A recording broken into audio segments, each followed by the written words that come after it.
Let's do this. So I can go back home.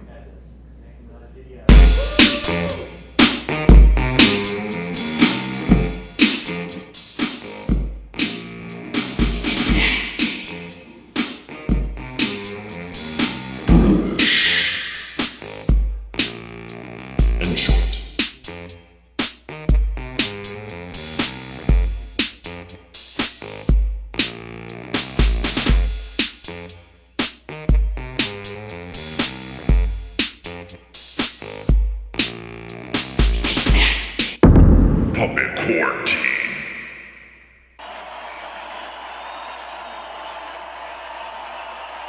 Okay. Yeah, all right. Are we live? Hey. Hey, Ma, is this thing on?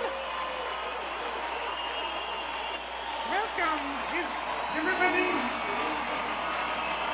everybody safe? Yes. Hello.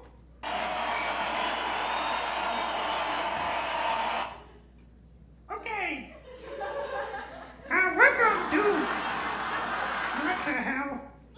Okay, welcome to the Nasty British in Short, live from quarantine. My name is Jameson Jarvis Alfonso, and I will be your host this evening. Now, normally, we are happy to be here. We wish you could be here with us, but none of us really wants to be anywhere except for doused in a bathtub full of Purell or anything over 70% alcohol. But really, people just use soap and water, that is best. There's a reason we are all not here, and we all know what it is, so we're going to try and not mention it too much. But we do appreciate you being here, and if you are watching at home, please use your human fingers and mash on that donate button if you are watching. And I will keep reminding you of that throughout the show. Again, my name is Jameson Jarvis Alfonso. This is Rough House Theater. They are putting this on with aid from the Puppet Slam Network and the Heather Henson Fund. So without further ado, do we need more ado? How much? I'm going to be in deep doo-doo. Okay, here we go with Claudia Kinahan and Goodnight Lovelace. All right?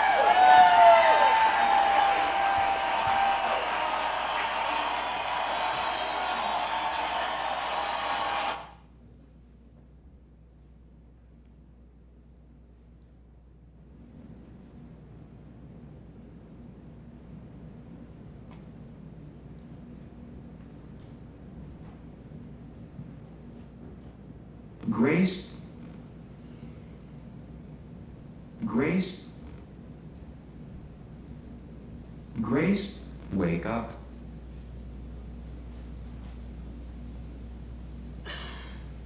Hey, what are you doing over there? Did I fall Yes, asleep? but it's okay. You are tired. Oh, shit, I'm sorry. I didn't mean to fall asleep like that. It's okay. You need rest. You're a human, not a robot, remember? Yeah, how could I forget? Oh. You look so pretty when you wake up. Oh, I do for now. I'm gonna age though, remember? I'm not like you. You know, 10 years from now I'm gonna wake up and I'll be all wrinkles. Well, you're still beautiful to me. And you are a charmer.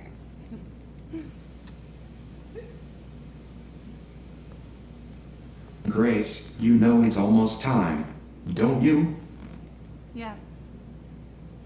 Yeah, of course I do. I didn't want to. It's okay. What time is it? 5-2. 5-2. Lovelace, why didn't you wake me up earlier? I wanted longer than 5 minutes to say goodbye. Because it would be too hard, and you were tired. There is no need to drag this out. I don't want to do this. Besides, you know I've always loved watching you sleep. I'm really gonna miss you. You know that, don't you? I'm really gonna miss you. I'm really going to miss you too. Thank you for showing me what love is. I really don't want to do this, you know. We have to. I don't want to. I know you don't, but soon I will be no use to you. My code won't work when they upgrade the system. I will be defunct. All of the robots like me will be dead. They will send you a new one, a better one. I don't think you understand. I don't want a better robot, Lovelace. I only want you. You know, it's cruel. They can't just make you and then take you away like that. There should be laws for this kind of thing. It's just... This is what these companies do. They make us until they make better ones. And then they forget about us.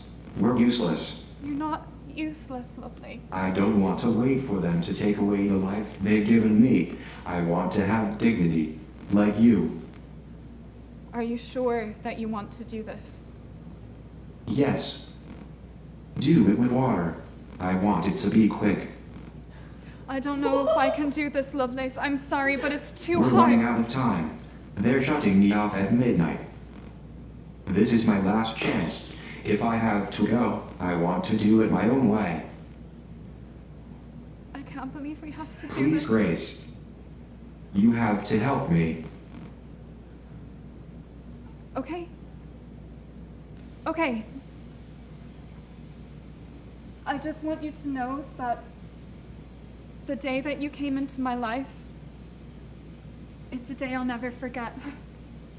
When you arrived in that small cardboard box, well, neither of us could have anticipated the love that we would develop for one another. You've been everything to me. You've woken me up every morning, you've reminded me to get toothpaste and to pay my electricity bill, but you've been so much more than that. You've been a friend, a lover, the part of me that I never really knew I needed. And I hope where you're going that you'll be happy and that your code will last forever. You know, this isn't goodbye, it's just a sleep of a different kind, and, well, I bet where you're going, it's this amazing, unknown realm that it's immortal, and I'll never know anything about it, but I just want you to know that I love you too.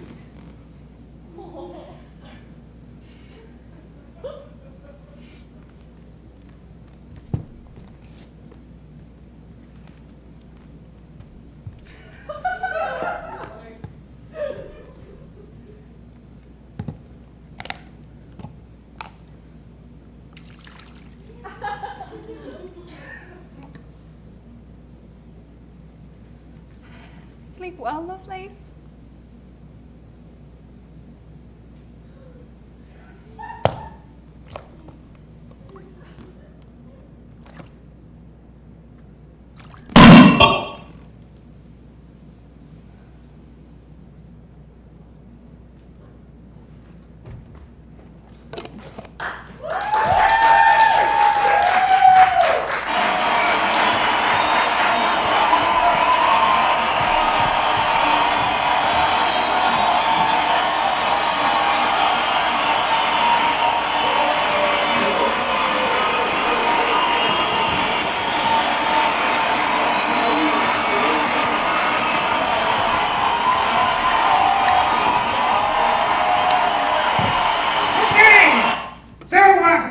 Okay, that was...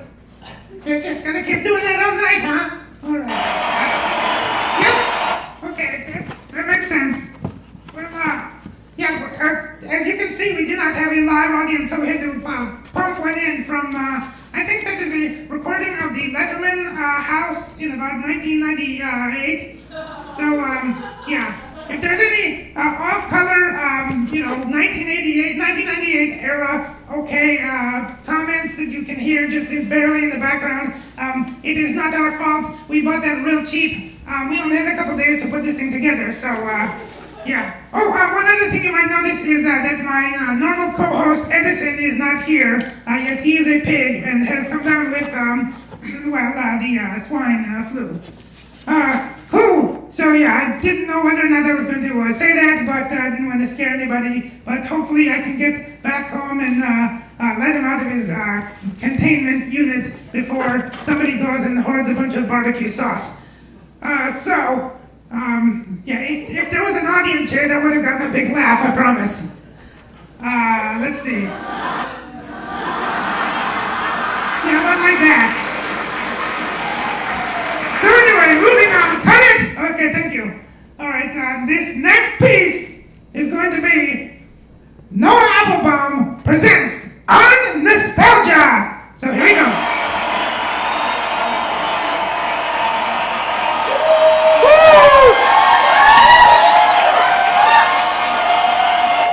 Hey, so like 4 years ago, maybe 5 years ago now, I went to my first ever Nasty British and Short, and it was at a bar. It was a weird one that wasn't here or on the internet. It was at a bar, and it was Cole's bar, and there was like a bunch of weird graffiti on the walls, and they had this stage with like these lights that were a very strange color, like pounding, everyone performing, and I was there to see my girlfriend who had like a stick figure that was on her body, and I made a miniature version of that, but then it had a fever, so it stayed home.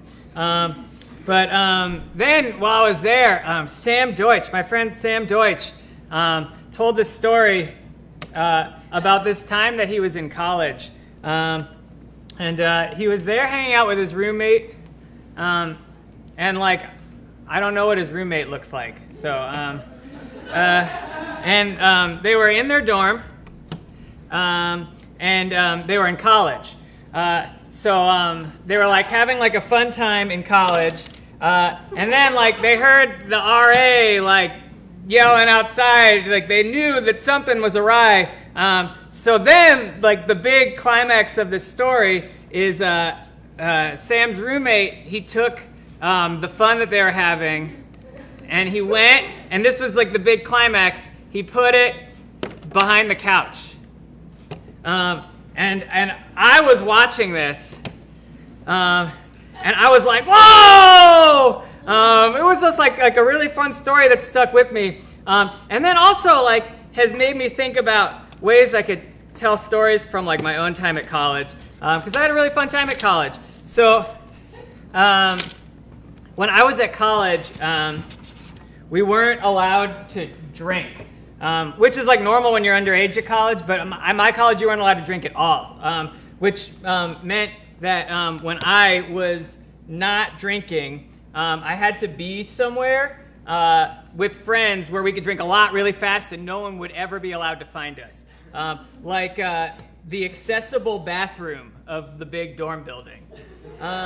So one time I was definitely not drinking in the accessible bathroom. And like my friend Kat was there, and my friend Dan was there, and let's see, Andy Harris was like naked in the shower, like nah, he had definitely graduated by the time this story happens. He wasn't there. That's like the thing about remembering stories from a long time ago where you were definitely not drinking. So if you're at home watching this from afar and you were like in this story, or you weren't in this story, and you're like, no, I was there, it didn't happen like that. First of all, fuck you, it's my story. And it's like at least 80% true. Anyway, Harry Marker was there, and Els was there for sure. I don't know. And Darrow was there, and Harrison was there. And we were hanging out, having like a really good time. And then there was a knock on the door. And all of us were like, oh no, what is it? We don't want to be in trouble. And we heard this voice. We were like, who is it? Or like I said that because we didn't want to make it clear that there was a lot of us in this accessible bathroom. And it was Suzanne. Which was a bummer, because Suzanne was like the one person who lived in this building that like needed to use an accessible bathroom. And she was so nice. She was like a really nice person. So we all like one by one shuffled out of this bathroom. Hold on.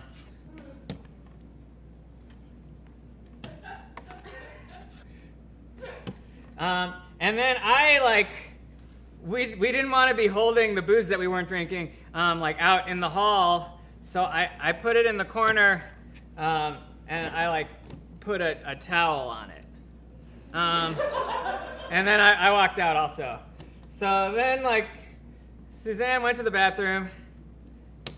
And then, as she was coming out, like, we all were going back into the bathroom. And she was like, oh, no, I was having a really good time. She was like, hey, were you guys drinking in there? And we were like, fuck, like, we can't just, like, there's no way yeah. We all had to, like, nod and be like, yeah, we were drinking. And she was like, oh, can I join? And we were like, oh, yeah! So then we all were back hanging out. We took the towel off the booze. And it was like a really good time.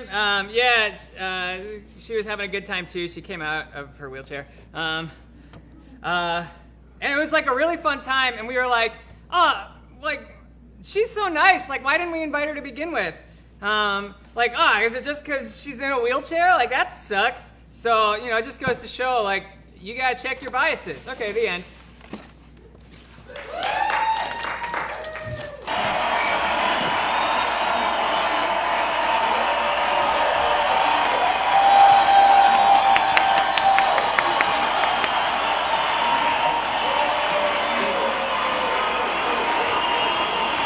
Okay, so thank you.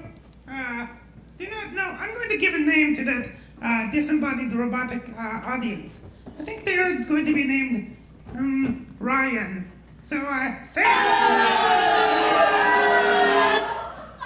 Okay, they don't like that. How about Clem? Chrysanthemum. Okay. All right. Thanks, Chrysanthemum. Do you want me to call you Chris for short, or Mom, or Sam, or no? Okay. So, moving right along as swiftly as we can, I would like to thank everybody who is watching, and I hope that everybody is practicing social distancing and just still managing to have an okay time. There's a whole bunch of resources on the internet. If you are looking for something to do, the artist-author Mo Willems is hosting a lunchtime doodle on Mondays that will, stay live on the internet. Anyway, I don't need to plug his stuff. He's big and famous. So this next piece is going to be 3 people, and I'm going to try to move out of my own light so I can see their names. So next we have Iram, Kelly, and Carrie with Hi. So here they are.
Okay, I guess that's me. Hi! Hey, that was the name of that last piece. Yes, give it up at home quietly if your kids are sleeping for hi. That was the last piece. It is a little bit strange, I'm going to tell you, hosting this show in a sort of a vacuum for you at home. I am very...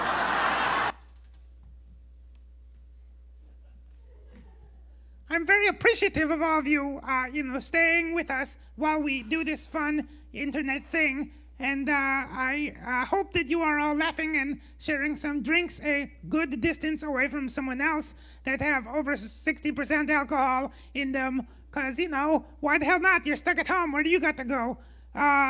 Except for those people who cannot drink, then just take the booze and rub it on yourselves. I don't know.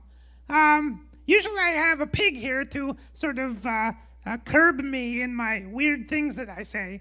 But this time it's just me, so I guess we're all gonna learn a lot more about what goes on inside my foam head. Oh, that's the other thing. I am not wearing a mask because good thing about puppets is I can't breathe anyway, so I don't have to worry about that. I don't know how Edison got the swine flu then. It's too much to think about right now. Anyway, move on with our show. So next we have a very special thing. It is Kate Smith with One Woman Hamlet, and this is going to be an excerpt from a larger piece that she is doing, and she will tell you more about that. So here is Kate Smith. Hello.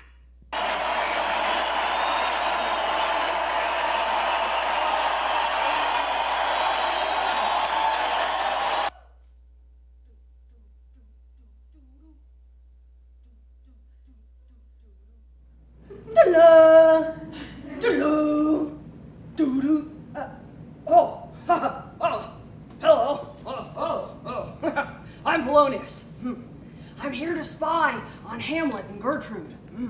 You won't tell on me, will you? No. Oh, good.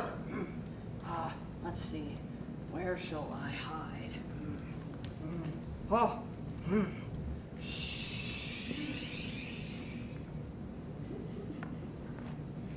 Hi, I'm Kate, and as Noah said, this is an excerpt from a larger work that I've been projecting for the past 3 years. It's called One Woman Hamlet, and it parallels my own journey with mental health and depression and anxiety with with Shakespeare's Hamlet.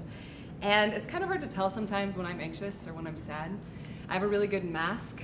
I once had an Uber driver tell me that I couldn't be depressed because I smile all the time. And I think a lot of people with mental illness develop this skill set as a defense mechanism. If you don't know I'm sad, you can't judge me. And the reality is I feel like it's actually very helpful to talk about how we're feeling. We're all connected. And when I share what I'm going through with you, that vulnerability, I believe, helps us break the stigma or the mark of shame that exists around mental illness in our culture. But it's still hard. I still have a hard time. And talking about my anxiety and my depression, it's easier for me now, but my hurt and my anger is something that's still very hard for me. I have these feelings, but I don't have anybody that I want to put them on. And so I sometimes wish that I had, like, a floating head. Something that I could hurt without hurting. Mother! Mother! Mother! Hamlet, thou hast thy father much offended. Mother, you have my father much offended. Oh, come, you answer with an idle tongue. Go, you question with a wicked tongue. Oh, how now, have you forgot me? No, by the rude, not so. You are the queen, your husband's brother's wife. Oh, and, would it were not so, you are my mother. Oh, nay then, I'll set those to you that can speak. Come, and set you down. You shall not budge until I set you up a glass where you may see the inmost part of you. What wilt thou do? Thou wilt not murder me? Help! What ho! Help! How now? A rat? Dead. For a ducat, dead. Oh!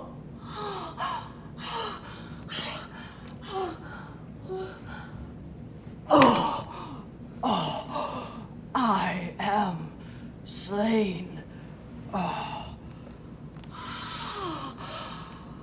me, what hast thou done? Nay, I know not. Is it the king? What a rash and bloody deed is this? A bloody deed? Almost as bad, good mother, as kill a king and marry with his brother. As kill a king? Aye, lady, 'twas my word. Thou wretched, rash, intruding fool, I took thee for thy better. Take thy fortune up, thou find'st to be too busy is some danger. Leave wringing of your hands. Peace! Sit you down and let me wring your heart, for so I shall, if it be made of penetrable stuff. What have I done that thou darest wag thy tongue in noise so rude against me? Such an act that blurs the grace and blush of modesty. What act that roars so loud and thunders in the index? Look here upon this picture, and on this, the counterfeit presentment of two brothers. This was your husband. Look you now, it follows. Here is your husband, like a mildewed ear blasting his wholesome brother. Have you eyes? You cannot call it love, for at your age, the heyday in the blood is tame, it's humble, and waits upon the judgment. And what judgment would step from this to this? What devil wast that thus hath cozened you at hoodman blind? Shame, where is thy blush? Oh, Hamlet, speak no more. Thou turn'st mine eyes into my very soul, and there I see such black and grained spots as will not leave their tinct. Nay, but to live in the rank sweat of an enseamed bed stewed in corruption, honeying and making love over the nasty sty. No more. These words like daggers enter into my ears. No more. Sweet Hamlet, a murderer and a villain. No more. A king of shreds and patches. Taint not thy mind, nor let thy soul contrive against thy mother aught. Taint not thy mind, nor let thy soul contrive against thy mother aught. Taint not thy mind, nor let thy soul contrive against thy mother aught. Taint not thy mind. How is it with you, lady? Oh, Hamlet, thou hast cleft my heart in twain. Throw away the worser part of it, and live the purer with the other half. Good night. But go not to mine uncle's bed. Assume a virtue if you have it not. I do repent, but heaven hath pleased it so to punish me with this, and this with me, that I must be their scourge and minister. I will bestow him, and will answer well the death that I have given him. And so again, good night. I must be cruel only to be kind. Thus bad begins, and the worse remains behind. Be thou assured, if words be made of breath, and breath of life, I have no life to breathe what thou hast said to me. Good night, mother.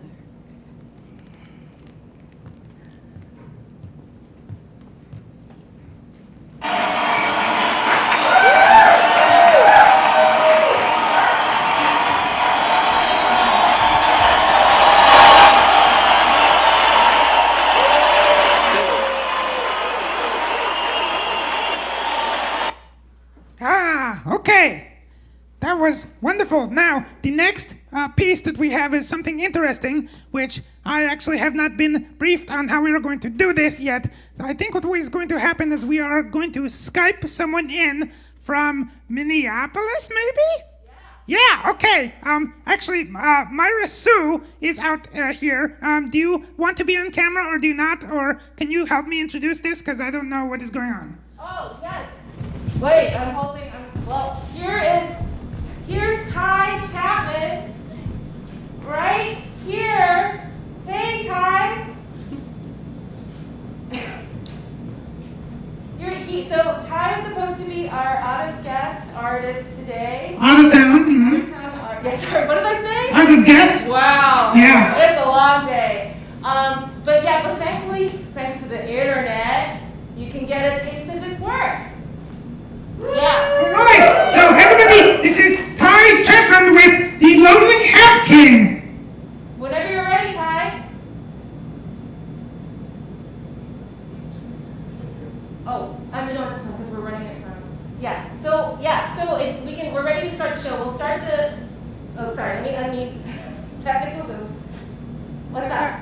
Do we hear him?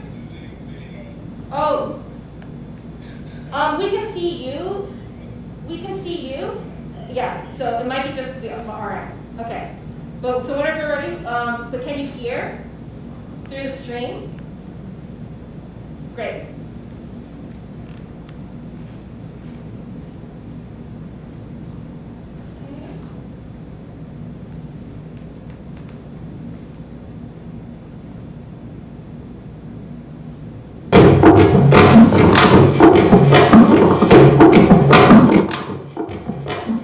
When one speaks of Africa, they often speak of the rolling savanna and the spectacular beasts within. When one speaks of Africa, they might mention elephants, or zebras, hyenas, or lions, king of the plains, a ferocious incarnation of magnificence and power. The half-king often goes forgotten, for his appearance does not fit well into storybooks. For now, I ask that you challenge the norm and forget your reverence for purebred beasts. They already have their tales. This is the story of the lonely half-king and how he grew to find where he belonged. Once, there was a beast, comprised part of fang and the other hoof. He was quite the spectacle to behold, although this did not endear him to his fellow wildlife, who could never seem to make sense of his appearance. Most animals avoided him altogether for fear that he would gobble them up. In truth, he had no interest in the consumption of others. His only hope was a place to call home. And so he set out on a journey to find that place. He searched through an endless sea of grass that only made room for a tree or two until he came across another lonely, magnificent beast, a potential companion the size of an oak that reached to the heavens. However, upon speaking with the creature, the half-king realized that this giraffe had no intention of making friends. In fact, it seemed afraid and begged that he go away and take your frightening claws with you. And so, his head hanging lower, the half-king continued forward. It wasn't long, however, before he saw hope in the distance, a flock of birds that perhaps an outcast could follow home. However, he quickly realized that this would not be the case. They called him many names: freak, furface, laughing all the while. But when he asked if he could travel with them, their laughter stopped.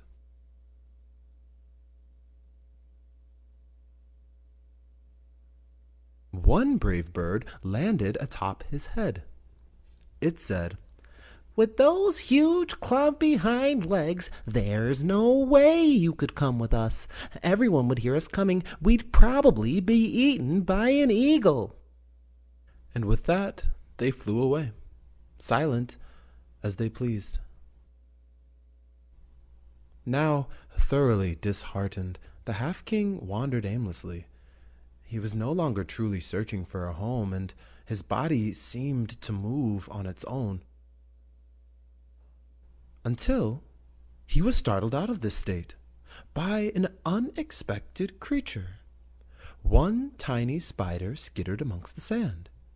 It said, "I've been following you, you know, and I don't think you're a freak at all.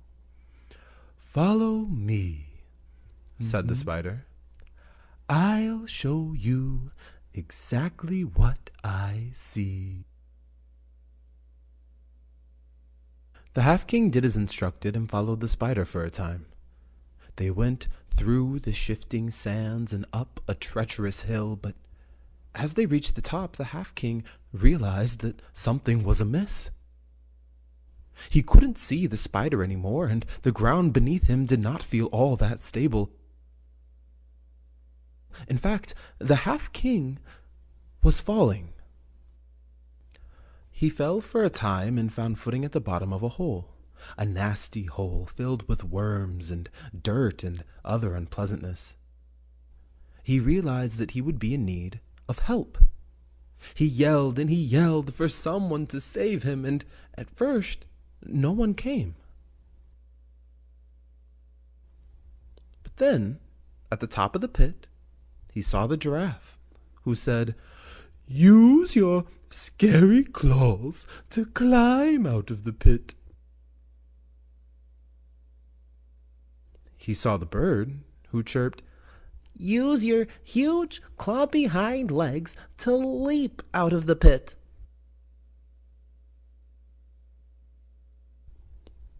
And lastly, he saw the spider, who said, "Nothing."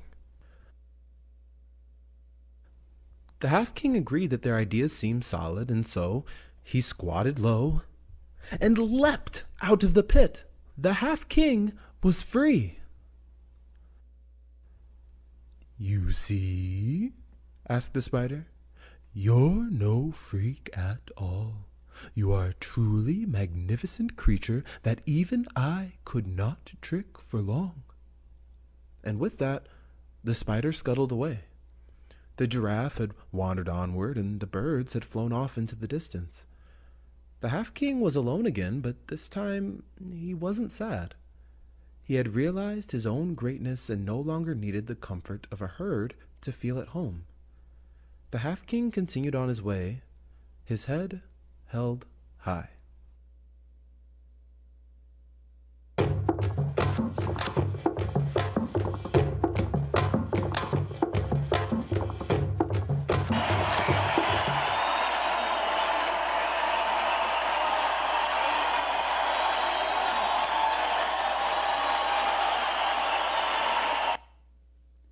So, I have been asked at this time to stretch because we need to transfer from that piece to the next piece, which is live here.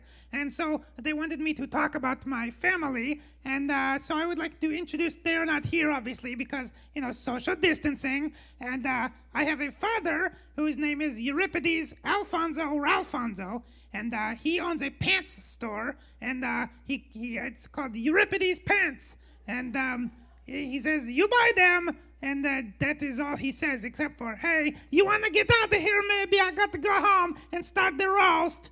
That is my dad. So you can tell where I get my fun accent from is from wherever the hell he's from. I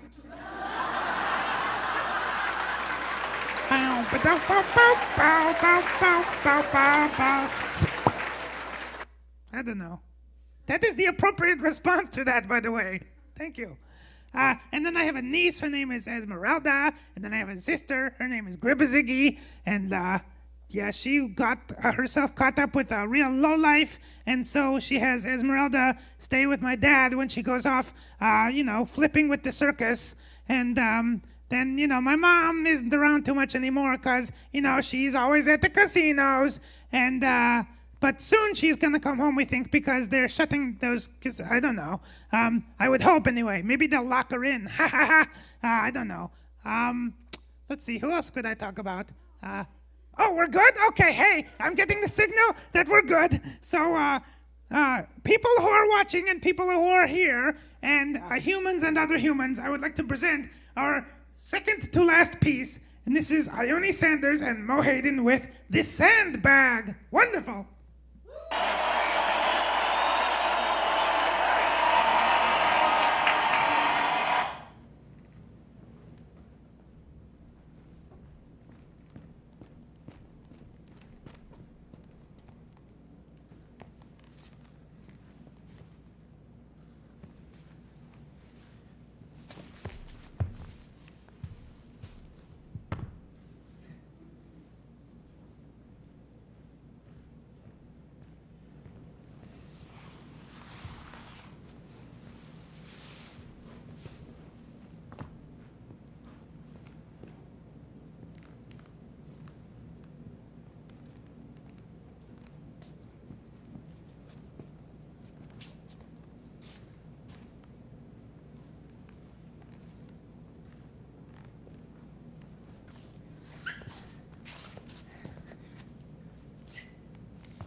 could not be here because of the swine flu, who said to remind everyone that in addition to the generosity of Links Hall and the Puppet Slam Network and Heather Henson Fund, this show is also being brought to you by SnippySnappyHaircuts.com. What? No, this is not a thing.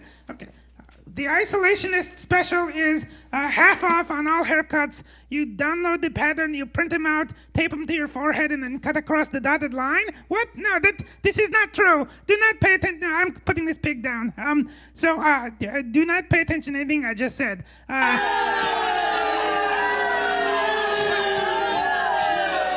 Okay, if you want to pay attention to what I just said, go ahead, go to SnippySnappyHaircuts.com. I used to own it. It doesn't exist anymore. Okay, yes, good.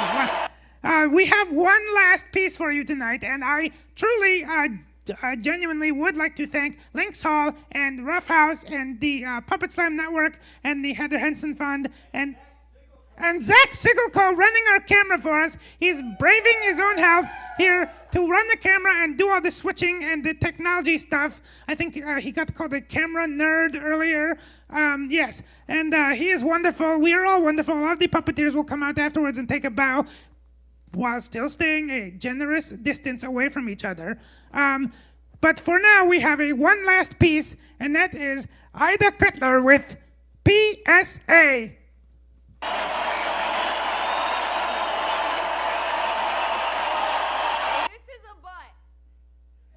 It says so right here, a butt. And I'm going to teach you how to wipe it while conserving toilet paper. Kind of because of the situation we are in, but also because I've been waiting my whole life for this moment. Hit it.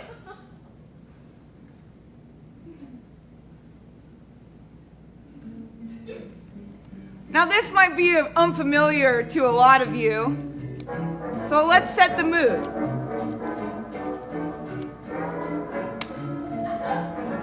You just pooped. You light a candle. And you grab some toilet paper. Now, this is what you're used to wiping your butt with. Post-corona, we need to think triangles.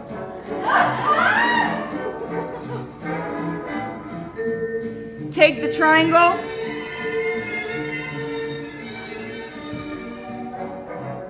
And that's just geometry. Now, some of you will say, triangle, that's easy. I can go smaller. The strip. Take and wipe.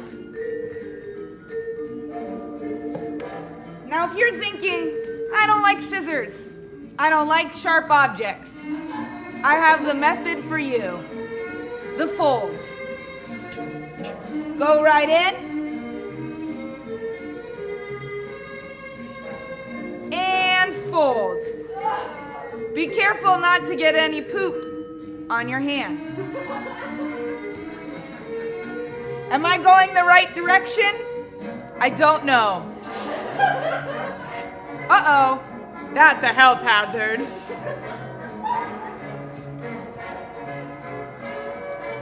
Once you've decided you would like to move on from TP, you can. You can use a simple rag. Stay in place, bud. An old t-shirt. A loofah, or even some of John Steinbeck's Grapes of Wrath. Page 141. Ma said, "Give me $2.50." Pa dug in his pocket and gave her the silver. She found the basin, filled it full of water, and went into the tent.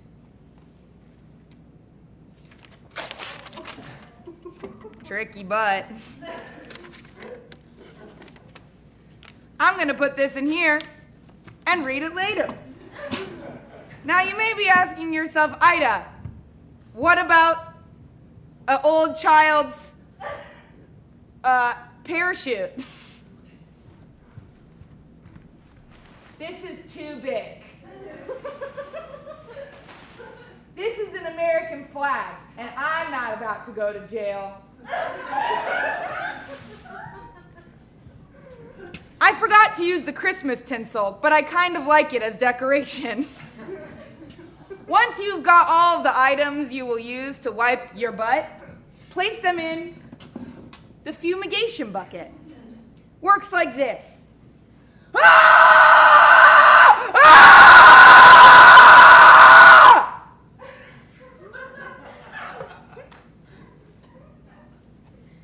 The final two items that we'll use are water. You don't need a fancy bidet. A super soaker will do the trick.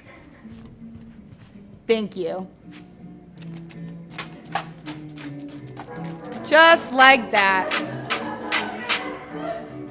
And last, but certainly not least, is what I like to call no ass, no problem. If you don't have a butt, you don't need toilet paper.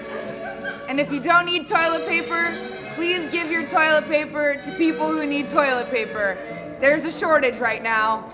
Thank you, and please vote tomorrow if you haven't already. Good night.